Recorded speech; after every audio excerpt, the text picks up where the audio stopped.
Hello and welcome to the Learn It All podcast. We are Damon Lembi and Darren Bridgett. Damon Lembi, CEO of Learn It. Darren Bridgett, I'm in charge of the professional development content we create here at Learn It. And we are joined today by Kyle Gabhart. Howdy. Howdy. Good job.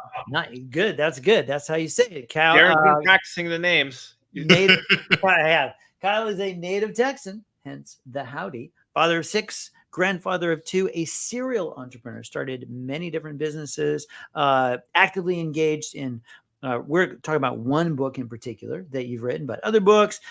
He's designed and licensed a board game, out there doing the public speaking circuit, and is also a managing partner of Bluegrass Legacy Group, which is financial planning. And the book is Legends Don't Retire, and Neither Should You. It's right there behind him. Great take on how to think about planning for your future in this with a new approach. And I'll let Kyle get into that. And I don't know if you've noticed, but Damon, I mean, I'll speak for me for sure, but I'm just not a spring chicken anymore. And thinking about things like retirement, I'm pretty happy to have this conversation. Kyle, welcome to the show. Thank you kindly. I am too. And before Kyle gets to introduce himself, I would also like to say that Kara and I, Kyle's firm, Bluegrass, is our financial planners. And so I'm super excited to have Kyle here today. We're trusting him and he's been great. So thank you, Kyle, for coming on today. Guys, it's an absolute pleasure. I'm excited to see where the conversation goes. Me too, because we don't know. We don't plan it out too much.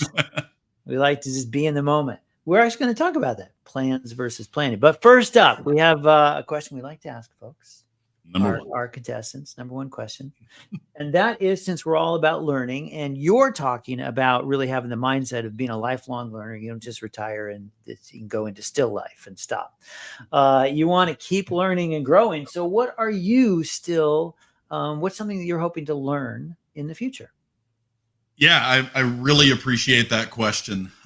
In fact, this past weekend, I took my boys as well as my son-in-law out to some property that we've got. It's raw land, 12 acres, about an hour and a half outside of town. And we're learning well, I'm mostly learning. My son-in-law actually already has real skills. I have no skills. So if you need like some really cool tax strategies, I'm your guy. Yeah. If you want to figure out some clever ways of organizing your life so that you can maximize your cash flow and figure out how to achieve your goals, like, I'm totally your guy.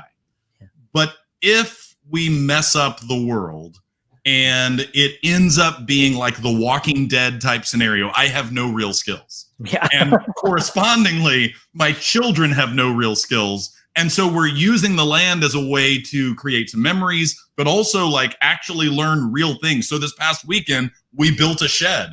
And it didn't fall over when we were done. And so I now own a chainsaw.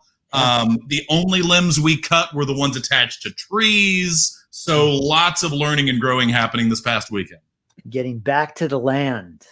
That's the idea. With a chainsaw, but back to the land. Yes. Good. I like it. Good. Kyle, can you give us a little bit of your story? I mean, I just barely skimmed the surface. You bet. Yeah. What's the Kyle Gabhart story? Man, I'm a Pisces. I like long walks on the beach and candlelight dinners. Like I was born at a young age, and so I grew up in the Fort Worth, Dallas Metroplex. Youngest of 3. My dad was a minister and a marriage and family counselor. So I was really, really blessed to grow up with an environment where communication and emotion were very natural things we talked about. Yeah. So we would sit around the dinner table and talk about personality profiles and communication styles. Yeah. I knew what the Myers and Briggs was before I was 10. I wasn't allowed to take it until I was 13. I don't know if this is true or not, but my dad told me I didn't have a personality yet. And so I wasn't allowed to take it until 13. But I knew by then, like, what the different letters meant and how do you analyze the way someone communicates. And so it really gave me an unfair advantage in terms of being able to understand and connect with and engage with other people. And so I'm so grateful to my folks for that upbringing. Also, public speaking was a big deal. I was in debate in high school and college. My senior year of high school, out of 36 weeks in the school year, I went to 33 debate tournaments. Wow. And so I got an immense opportunity to practice how do you craft an argument, how do you articulate an idea, how do you connect with an audience. And I don't care what you go into in your life, that will serve you well everywhere you go. So one message I would have for any parents or grandparents out there, please encourage your kiddos to prioritize public speaking, to prioritize anything around communicating ideas, because it'll get used in every discipline and every walk of life. Yeah. Oh, so following up on that, and there's a little bit of, I mean, we're going to get into budgeting and planning, and, right?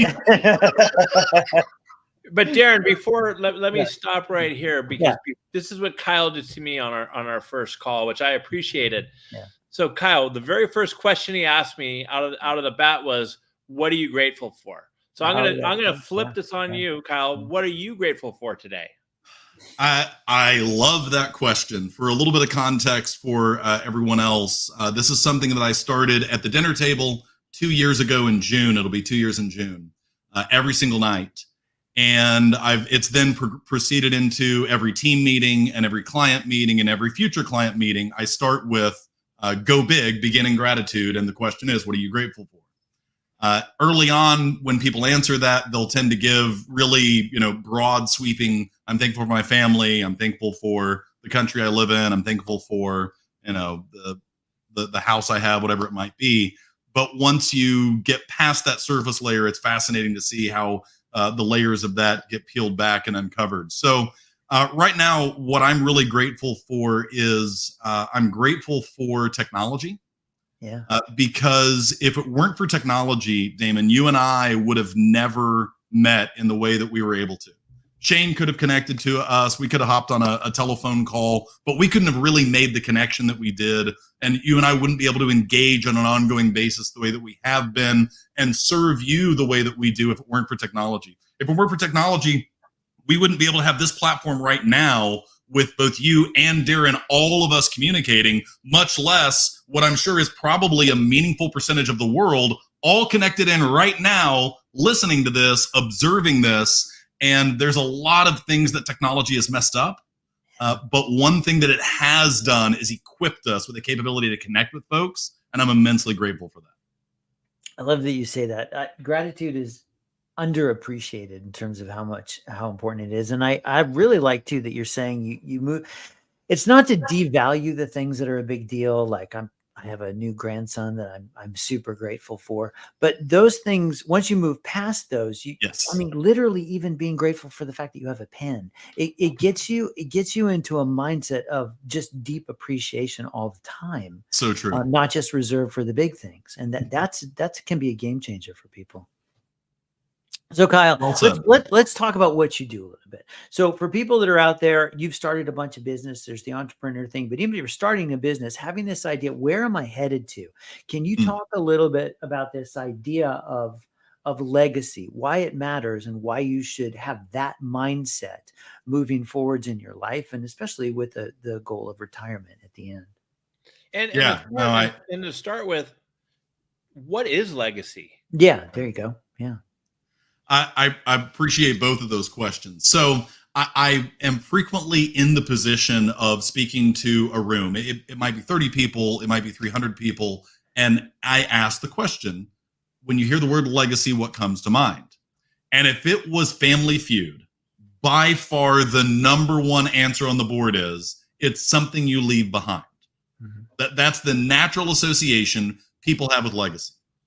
And I don't disagree with that. That is an aspect of it. But the problem is that when we frame legacy in terms of something we leave behind, then we hinder our ability to influence it. Right? So imagine you're walking out the proverbial door, you toss your legacy over your shoulder, whatever that might be. Maybe it's money, maybe it's something sentimental, maybe it's something you built or created, whatever constitutes your legacy, your priorities, your values, what have you, you toss it over your shoulder, and the next generation is there to catch it. The organizations you care about, maybe family members that are still around, maybe people that you touched in the community, whomever, they're there to catch it. And then they try to figure out, what the heck am I supposed to do with it? Yeah.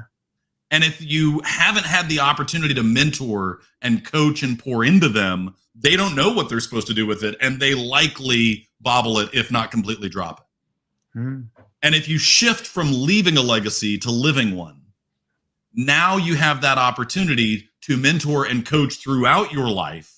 So you're building a legacy and you're living one. So then you can look to that next generation and say, oh, no, what I meant was grip it like this, or no, say it like that. Or I think you may have misunderstood what I was intending with this gift of money or time or skill. And so then you get to actually influence it. You can see the impact of it, and you can help to steward it.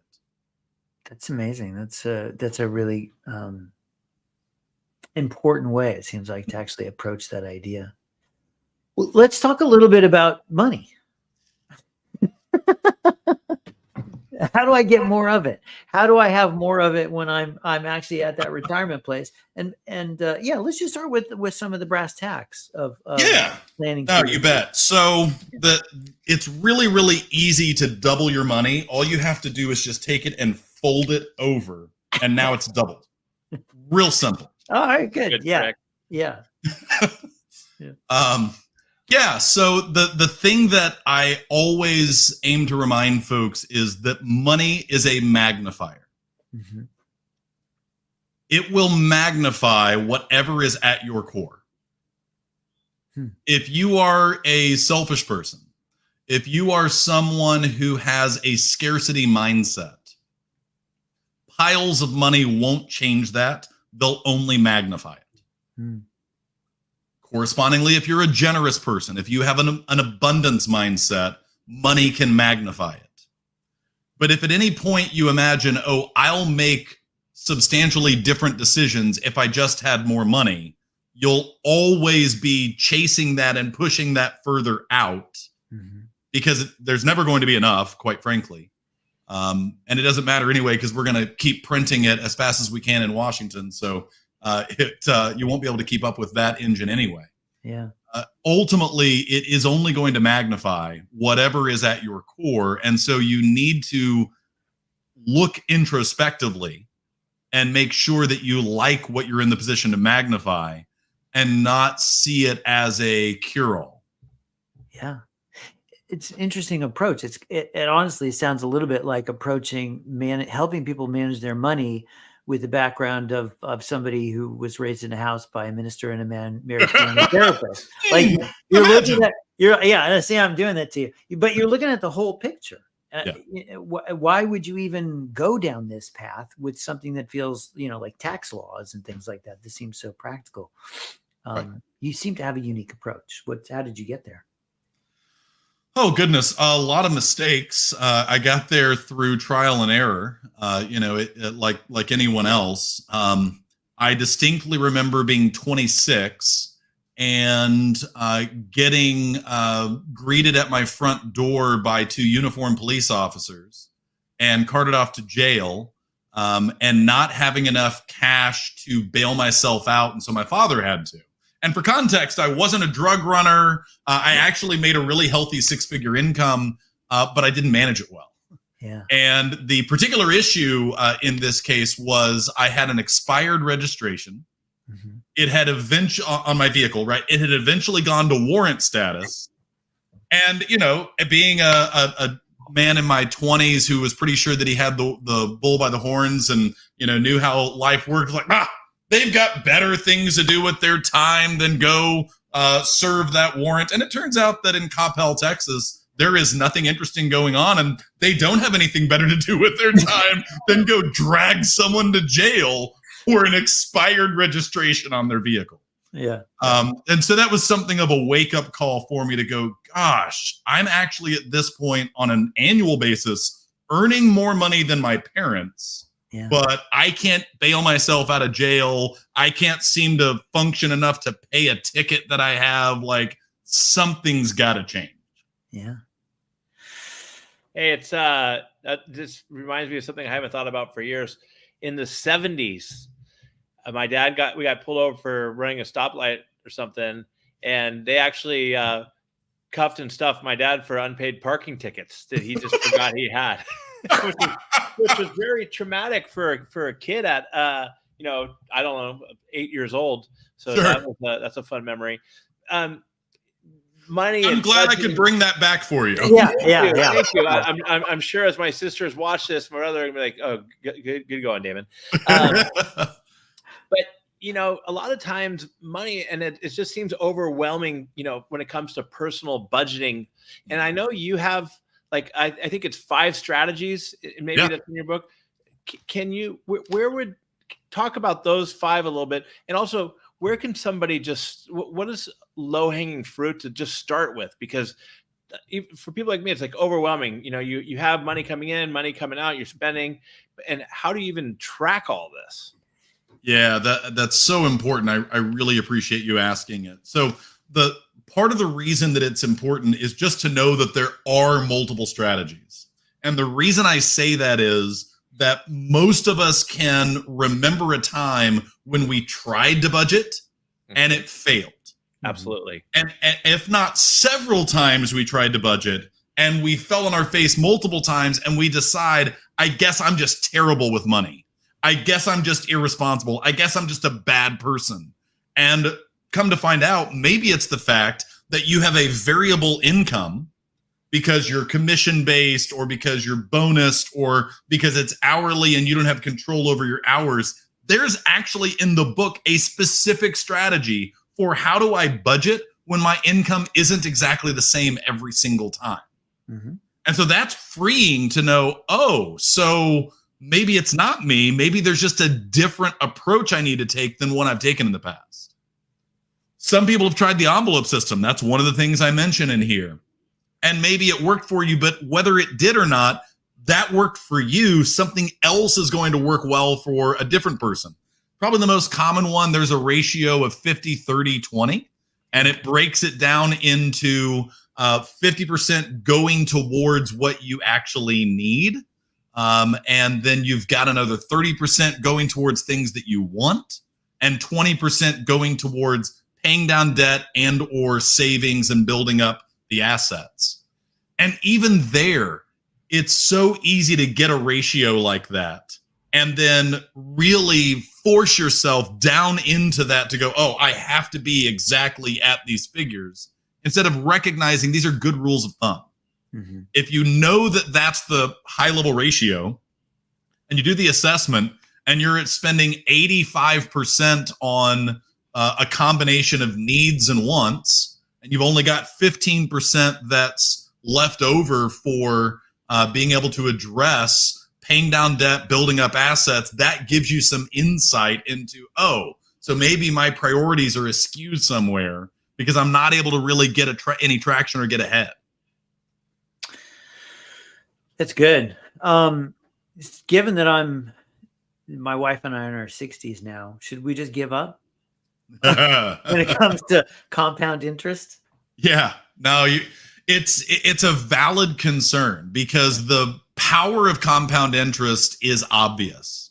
Mm-hmm. And there is no doubt, right? The Chinese proverb tells us that the best time to plant a tree was 20 years ago. Mm-hmm. But then again, the second best time is today. Yeah. And that's where a lot of the talk and concepts that are woven throughout talk about the value and importance of planning. Mm-hmm. And planning is something that you can do at any stage. Might it have been beneficial to have made different decisions 10 years ago? Okay. But you learned from those and you are the person you are because of those experiences. The key is to now go, given where I'm at, how do I navigate most effectively with the resources I have and the opportunities in front of me? And if you remove the focus on traditional retirement, and instead, as I like to say, build a life you never want to retire from, mm-hmm. then that can free you up to go, okay, I'm going to balance my cash flow with my expenses. I'm going to do it all with a lens towards how can I be living a legacy and investing in the people and the causes that are most important to me, and chart out a path for my life where I can make the most effective use of those opportunities in front of me. It doesn't matter if it ends up looking like a traditional retirement or not. You're making better decisions and you're getting more desirable outcomes and ultimately making a greater impact by taking on that planning mentality, regardless of what age you choose to do that. Yeah. And Kyle, I was when I was doing some of my research on working with Bluegrass and on you talk a lot about too, you shouldn't look at it like your first year, but how it compounds over 10 years, correct? Yeah. That's a good call out. So when we typically do anything that resembles planning, it's usually in January, and it's usually in some form of, these are my goals for the year, or these are my resolutions. And so we end up doing all these little bitty plans 1 year at a time. And as we know, within weeks, we're wondering, gosh, why did I sign up for that gym?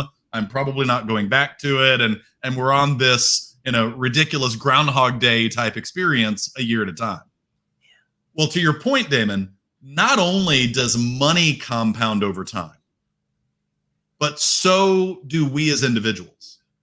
And so the decisions that you make have the ability, and they in fact will stand on top of the decisions you previously made. And that could either go in a healthy direction or an unhealthy direction. So if you decide I'm going to start drinking more water, and you get really consistent and really good at drinking more water, then the next time you decide, hey, I'm going to start running, it's going to be easier to run because you're hydrated. And so the second decision is building on the first one, and you begin to gain momentum. But the opposite is true.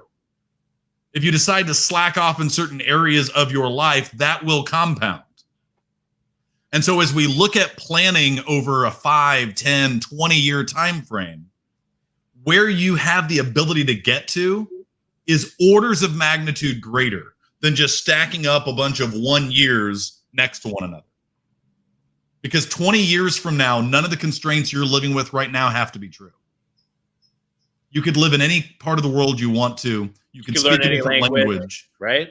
Different skill sets, the whole 9 yards. So you can start with a blank slate, and then that informs the decisions you make on a year-by-year basis in alignment with that long-term goal. I really like the way you talk about this in the book, this idea of planning versus a plan. Yeah. That everybody has a plan to get punched in the face kind of thing. But you really challenge the standard thinking with financial planners when it comes to retirement, that you pick these targets and these numbers, and then you just map everything to those. But that's not the real world. Those things are going to change. They're just made up. So true. Yeah. That's how I read it, but maybe you could elaborate on that point a little bit. Yeah.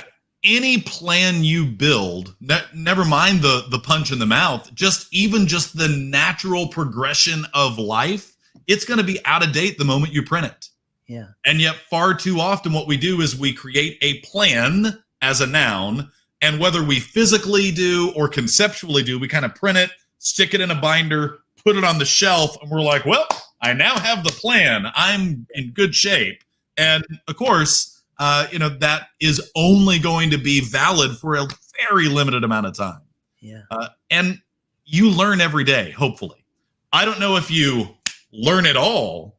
Yeah. There you go. But you do learn every day. And so you're going to make different, ultimately better decisions a month from now, 6 months from now, a year and a half from now. Yeah. And so if you stick with a plan that is static versus planning, which is dynamic, you're cutting yourself off at the knees, because your future self is going to make way better decisions than your present self will.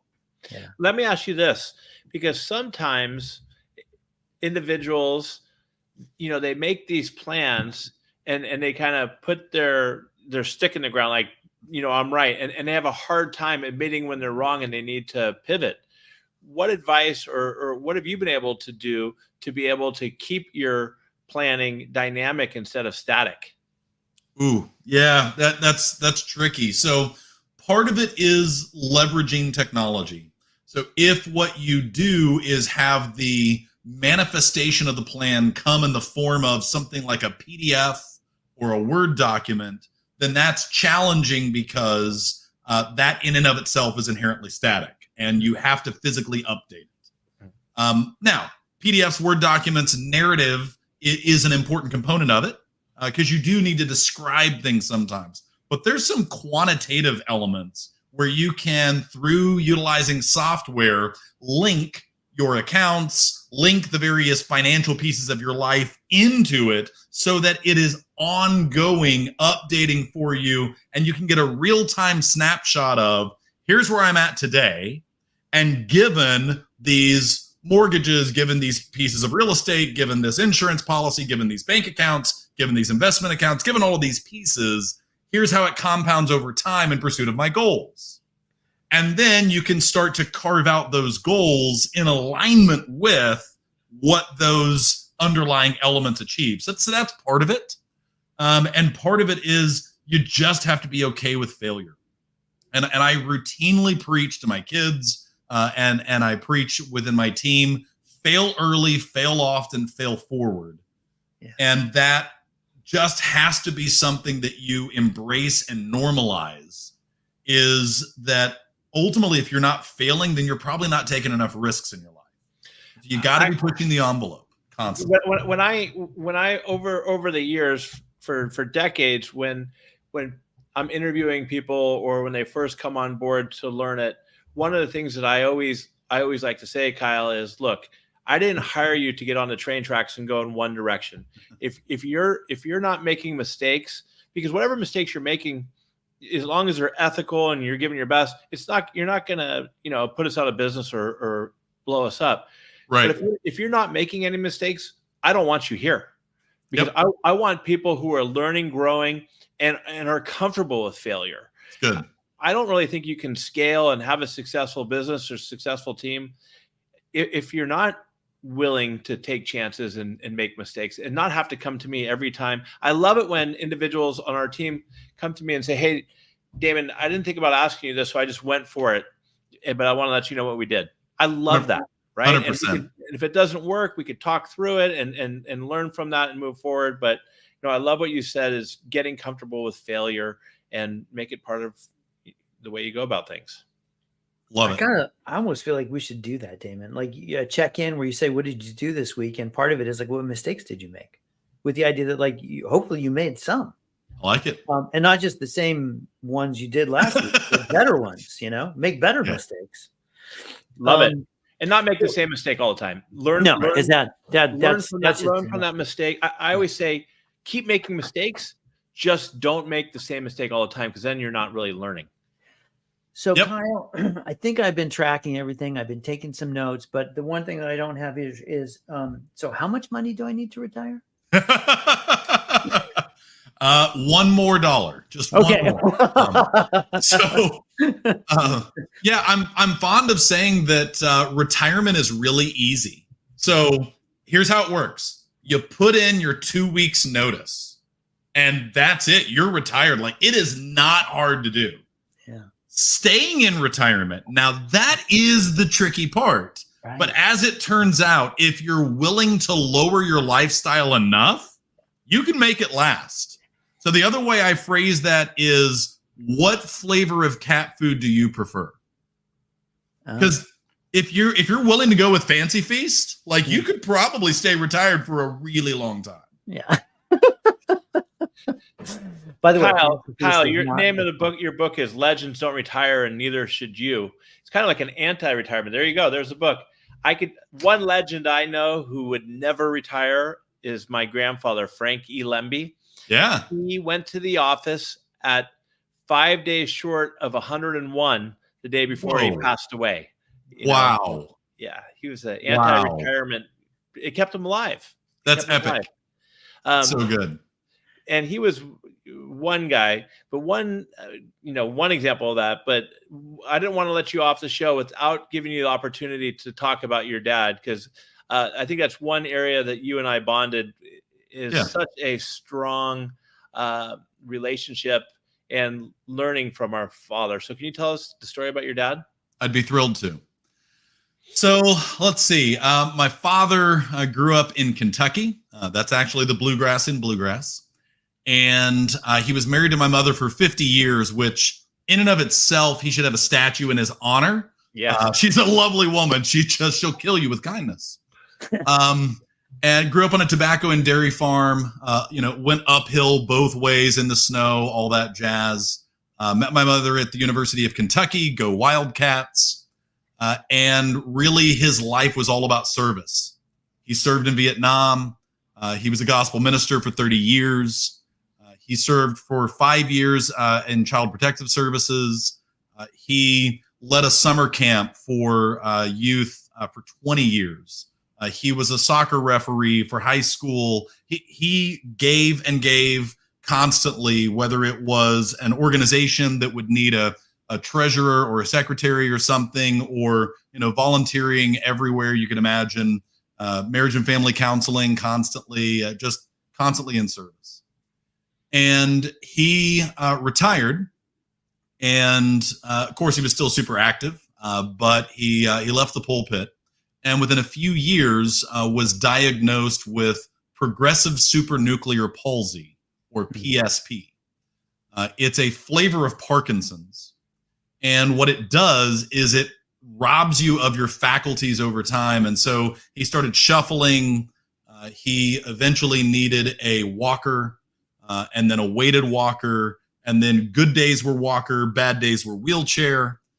And then it was full-blown wheelchair. And then it was catheter, and it was feeding tube. And this was about a 6 to 8 year progression, depending on when you exactly mark the onset of symptoms. And it was brutal. And so, the time came. It was July 2018. He passed August 2018. We were going to have the memorial service. And my sisters and I've got 2 older sisters. We were texting back and forth. And we have kind of a gallows humor in my family. We'll crack jokes at anything. There's nothing that's safe. And it was raining cats and dogs that day. And one of my sisters sent a text, and it was a quote attributed originally to Harry Truman that says, "No matter how rich or powerful you become, the size of your funeral will pretty much depend on the weather."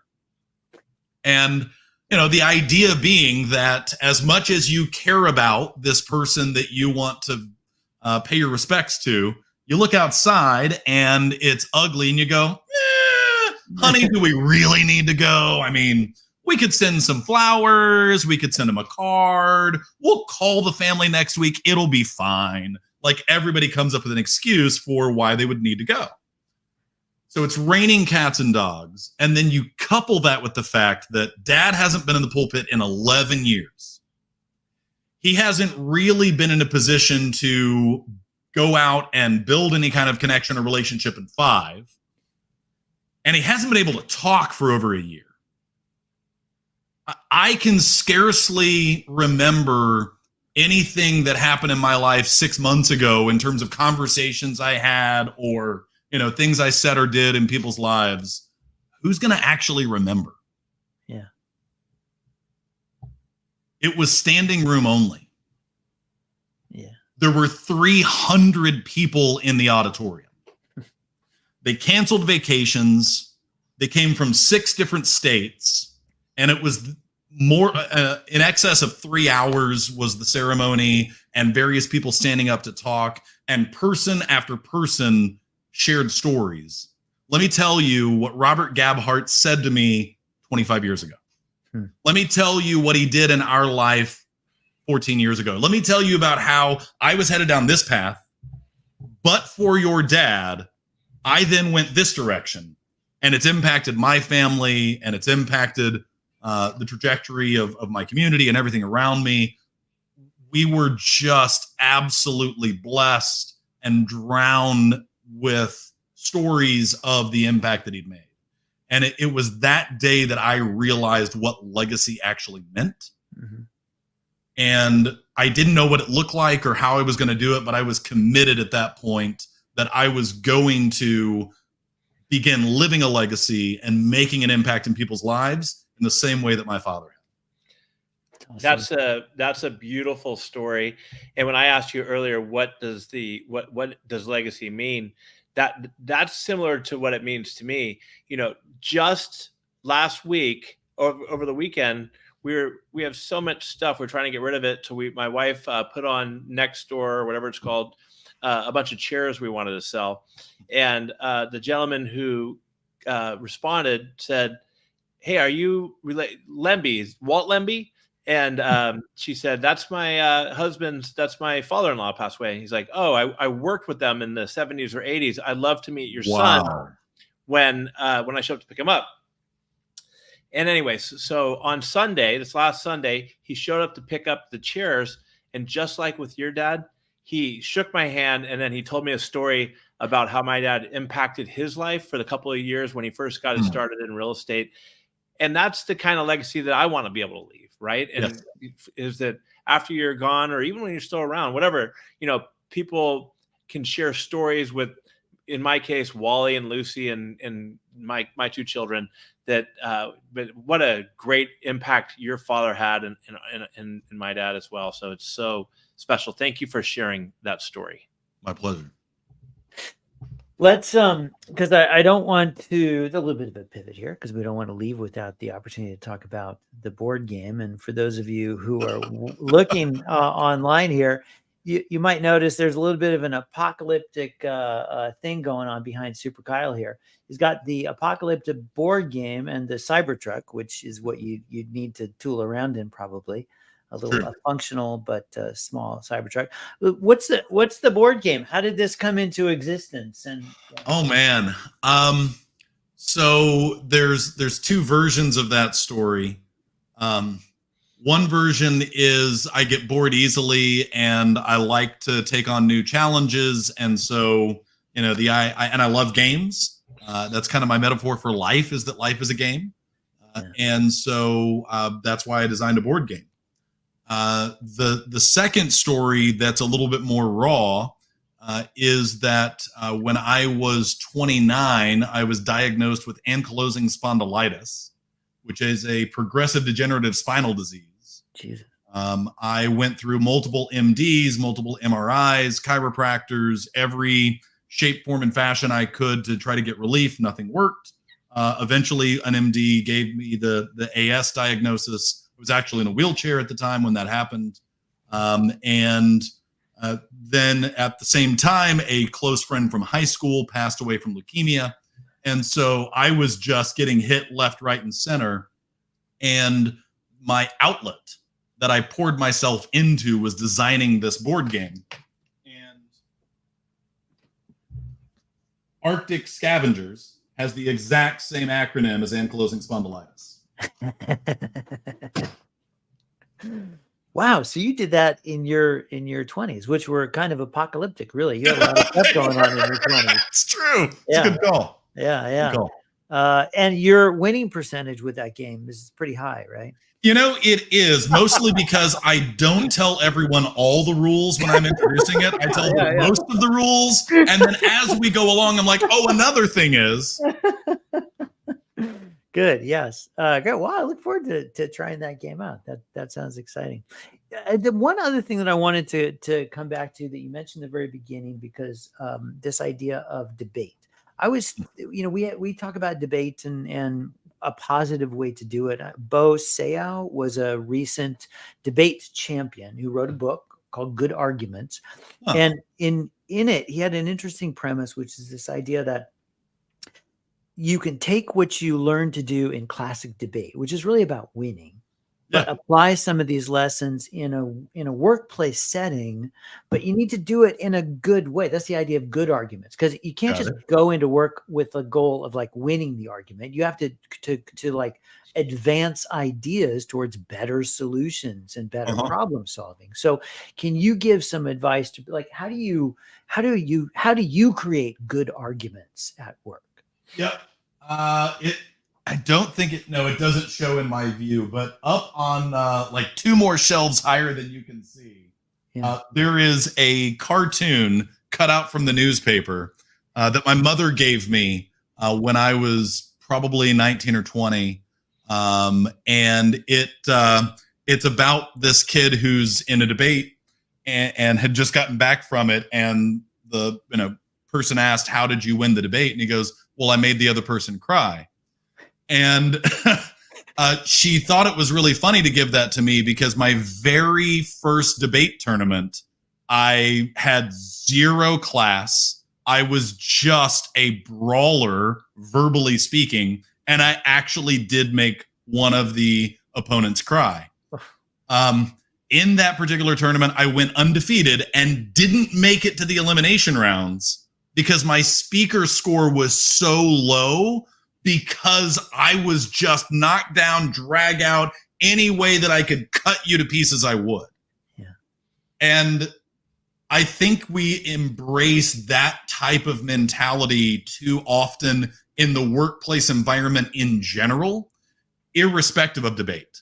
So I think we've got to back it up to stop viewing our professional lives as competitive and see them as collaborative. And then argumentation, debate, is a means by which we can progress an idea, hopefully get counter ideas, and then ultimately arrive at a better answer. But we've got to be on the same side of the table looking at the problem rather than at opposite sides of the table treating each other as the problem. That's great. So much of what you talk about is orienting around the right mindset and the right attitude, whether you're talking about your legacy or your finances or having a good debate, or inventing board games probably too. Indeed. A question as we're wrapping up here, a question we like to ask people at the end. This is a surprise question. Okay, here we go. I like good surprise face. There it is. That's it. So we've got to learn a bunch about you during the session. What's something that a lot of people don't know about you that they might find surprising? And yeah, you could consider our audience just met you. So maybe there are some folks out there that do know this about you, but something that a lot of people don't know and that they might find surprising. Sure. You can't use a story about getting thrown in the slammer because we already got that. We already got that. Yeah. Good jail time. We've already given that one up. Yeah. I have. And my my autoimmune disorder. I can't mention that one either. Yeah. So at the age of 19, I received a phenomenal gift that required me to, not exaggerating, endanger life and limb. I went on a mission trip for a month in South Africa and Zimbabwe. Wow. And I spent 10 days in the bush in Zimbabwe, traveling with a native translator, backpacking into remote villages, just the two of us, carrying gear on our backs, pitching a tent, sleeping on the ground, eating sudza, which is a staple food. It's kind of like think of like a cornmeal. It's really millie meal is what they call it. But it's a staple food. It's the thing they have every day. And it kind of has the consistency of uncooked bread dough when they're done preparing it. Okay. By day 3 in the bush, the smell of sudza made me sick to my stomach. Yeah. So, but I did have some beef jerky and I did have some instant cream of wheat packets in my gear. So I would have them boil some water for me and I would stir up some cream of wheat and I would eat that sometimes. But yeah, it was absolutely phenomenal. It totally opened my eyes to what is a third world nation really like, the concept of poverty, the concept of community and relationship, and the illusion of self-sufficiency that we have in the West. All was put on display for me at the ripe old age of 19. That's amazing. Well, if you enjoyed that story, you should read some more in Legends Don't Retire, and neither should you, because that book is chock full of stories and jokes, by the way. A lot of jokes in there, which I also appreciated. And Kyle, I got a couple more questions. Yeah. Too, before we finish up with how to get a hold of you. Fire away. So the first question is going to be, what's what's one thing you want to leave our audience with, Mhm. and then the second one is, because I think you are such a great storyteller, and I know you really, really like to do public speaking. So the second question is, what's like your target audience, and where do you think you'd be really successful audience wise in like, as far as the topic you're speaking about, so Sure. that anybody out there who's listening, can consider you as a speaker. So what do you want to leave our audience with? Yep. And then what is like your, core idea or home run zone, for lack of a better baseball term, as far as public speaking? Yeah, no, I appreciate both of those questions, Damon. So in terms of what I would want to leave the audience with, it would really center around this idea of thinking about your legacy and the fact that you are writing it every day. So the days are long, but the years are short. And in my experience, we have a tendency to take something as critical as our legacy and push it off to like someday, I'll get around to when I've got time, and we just kick it down the road, and we perceive that like some theoretical future version of ourselves is going to have this luxurious amount of time to now be able to deposit into the people and the causes that we care about. And because maybe we don't have a giant pile of money or copious amounts of spare time, we're like, oh, it's not worth doing anything right now. I'll do it later. And so my encouragement would be to get serious about living your legacy now, even if it's a small amount of money, even if it's a small amount of time, even if your opportunity to impact it isn't as great as you'd like to be. Don't discount the benefits to yourself and to others by getting intentional with your legacy now. So that would be the message I would leave. In terms of the public speaking piece, gosh, I have spoken to audiences of 5, and I've spoken to over 1,000. I was an MC last week for the Leukemia Lymphoma Society award ceremony. I've done a lot of after dinner talks. I've done a lot of MC work. But the thing I enjoy the most is when I've got an opportunity to really speak to a group that is motivated to challenge their thinking and interested in making a difference in their lives and the folks around them. And so that could be at a leadership summit. That might be an executive group in a company that's really looking to invest in their people. And actually, at one point, a year and a half ago, it was a group of high schoolers. So it's pretty broad in terms of who I'm willing to speak to, but it's got to be improvers. It's got to be world changers. It's got to be people that aren't just looking to check a box, but truly want to be thoughtful about the impact they're making and how they can increase it. That's great. And how do those people get in touch with you? Ooh, wonderful. So the easiest way would be KyleGabhart.com. And that's set up kind of a simple landing page that goes to all the things. I do hang out a lot on LinkedIn. And there is a cigar bar near my house here in Keller that I go to quite a bit. So that's another viable option. Good. So online or just in person, head to the cigar bar, and maybe you'll get lucky.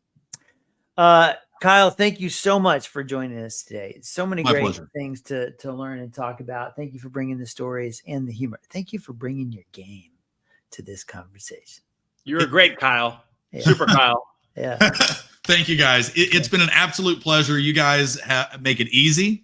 I appreciate the thoughtfulness of your questions. Yeah. I appreciate your emphasis on learning and having a growth mindset. And we need more of that in the world. Absolutely. All right. Well, thanks, everyone. Terrific episode. Talk to you soon.